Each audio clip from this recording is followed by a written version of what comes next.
Happy Tuesday. We're almost finished with Judy Moody, and yesterday Judy played a really funny prank on Stink, and he thought there was a hand in the bathroom which didn't belong to a body, so he came out screaming. What I noticed when I was reading yesterday is that I think my prediction that Judy and Frank Pearl being friends is coming true, because Frank was hanging out with Judy and Rocky when all that stuff happened. So I'm going to read on today, and I'm going to see what's happening with Judy. It seems like her mood got better. She was really, really upset that she didn't get to go to the White House like Stink did, and she had a really bad day being the cavity in the tooth assembly. But then her day ended up pretty funny because she played a really funny trick on Stink. And like I said, I think she and Frank Pearl are going to end up being friends, because I noticed he was hanging out with them, but Frank Pearl still doesn't know about the TP Club. So I'm wondering, and my prediction is also, will Rocky and Judy let Frank Pearl into their secret club?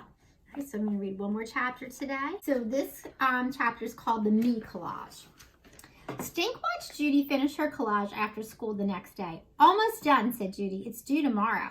Stink pointed. You still have a bald spot right there next to the picture of Jaws. Judy carefully taped a doll hand from her collection over the empty space. Not anymore, she said. That hand, is that for the trick you played on me? Asked Stink. Yes, it's the funniest thing ever, said Judy with a grin. You mean you're going to tell your whole class I thought there was somebody in our toilet? Stink, I'm making you famous. Couldn't you change my name or something? Asked Stink. Or something, said Judy. When Judy got up the next morning, it was pouring rain again. Something told her to get ready for a bad mood Friday. Let's put your me collage in a garbage bag so it won't get wet, Dad suggested.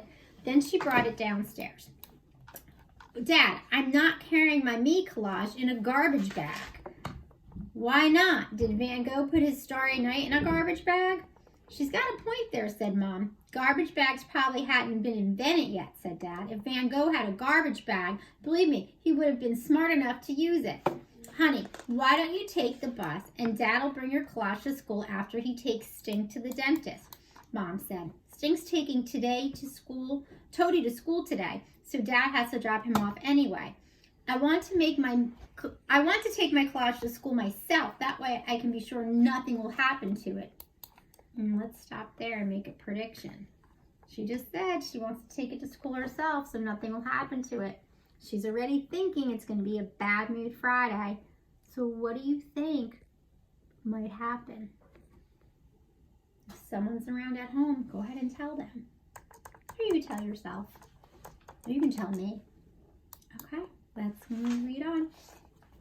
What could happen to it? Asked Mom. There could be a tornado, said Stink, and the wind could make you drop it, and it could get run over by a bus. Hardy har har, said Judy. You do have a lot of other stuff to carry, said her dad. Judy had her lunch, her dad's lab coat, so she could dress like a doctor for her talk, how to get better, her doctor kit, and plenty of Band-Aids. Okay, she said, but don't squash anything and don't get it wet. And it has to be there by 11 o'clock, and don't let Stink do anything. She gave her brother her best troll eyes stare. We'll be careful, said Dad. Judy rode the bus with Rocky, who practiced his squirting nickel magic trick on her face for the 100th time. Okay, it works, Judy told him, wiping drips from her face. Rocky cracked up. All morning, Judy imagined things happening to her collage. What if it fell into a puddle when her father opened the car door? What if Toady got out of Stink's pocket and peed on the collage? What if a tornado came like Stink said? 11 o'clock came and her collage still was not there. No sign of Stink or Dad. Judy could hardly listen to the other kids showing their me collages. She kept her eyes glued to the door of 3T. Judy, would you like to go next? Asked Mr. Todd, startling her. I'd like to go last, said Judy. Frank? I'd like to go last too, said Frank after Judy. Judy looked at Frank's desk. Where's your me collage? She asked him. I didn't bring it. I'm not finished. I still don't have a club Frank whispered. Where's yours? My brother's supposed to bring it, said Judy. She glanced at the door again. There he was. Stink motioned for her to come out into the hall. Stink looked sick. What's wrong? Judy asked. If I tell you, said Stink, you'll be in the worst mood ever. Where is it? Asked Judy. Did you drop my collage in a puddle? Did Toady pee on it? No, said Stink, not that. Where is it? She asked again. Dad's in the boys' room drying it off. Judy ran down to the boys' room, pushed the door open, and went right in. Crumpled paper towels were everywhere. Dad! Judy!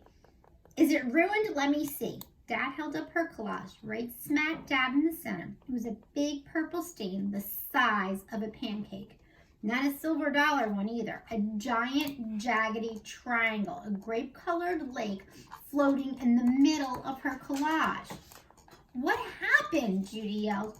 I was drinking jungle juice from a box, said Stink, standing behind her in the doorway and trying this thing with my straw. I'm sorry. Stink, you wrecked it, Dad. How could you let him drink jungle juice in the car? Look, it's not that bad, he said. It almost looks like it's supposed to be there. I'll speak with Mr. Todd. Maybe he'll let you have the weekend and we can fix it. Cover it up somehow. What happened? Judy yelled. I was drinking jungle juice from a box, said Stink, standing behind her in the doorway, and trying this thing with my straw. I'm sorry. Stink, you wrecked it. Dad, how could you let him drink jungle juice in the car? Look, it's not that bad, he said. It almost looks like it's supposed to be there. I'll speak with Mr. Todd. Maybe he'll let you have the weekend and we can fix it. Cover it up somehow. Maybe we can erase it, said Stink, with a giant eraser. Let me see. Judy held up the collage, looking it over. Even with the purple stain, she could still see the rainforest with Dr. Judy Moody in the very middle. And none of the Band-Aids had come off. Never mind, said Judy. Never mind, asked Dad. It's okay, she said. At least it didn't get run over by a bus in a tornado. It's okay, asked Stink. You mean you're not going to put a rubber foot in my bed or anything? No, said Judy. She grinned at her brother. But that is a good idea. Look, honey, I know you worked forever on this. We'll make it up to you somehow. I know what to do. Stink, let me have your black marker. They all went out into the hall, and Stink dug a marker out of his backpack. Judy set the collage on the floor and drew a black outline around the big purple triangle. Are you cuckoo? Asked Stink. That's going to make it stand out more. That's what I want, said Judy.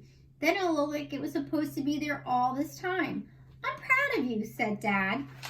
The way you took an accident like this and turned it into something good. What's it supposed to be? Stink asked. Virginia, she said, the state of Pocahontas and Thomas Jefferson, the place where I live. Wow. So Judy really took her bad mood and turned it around. I didn't see that coming. What did you think was going to happen when she found out that Stink spilled jungle juice all over her meat collage? I didn't think she was going to be so great about it. So notice how our characters change, and even actions we think that might make them be upset or angry don't. So characters change and they grow. So now I still have that question. What's going to happen with Frank? Is he going to get in a club? What do you think? We'll find out tomorrow. And what I want you to do today is go back to your reading packet and do either an April challenge or one of the April reading raindrops, okay? And I'll see you tomorrow. Bye, guys.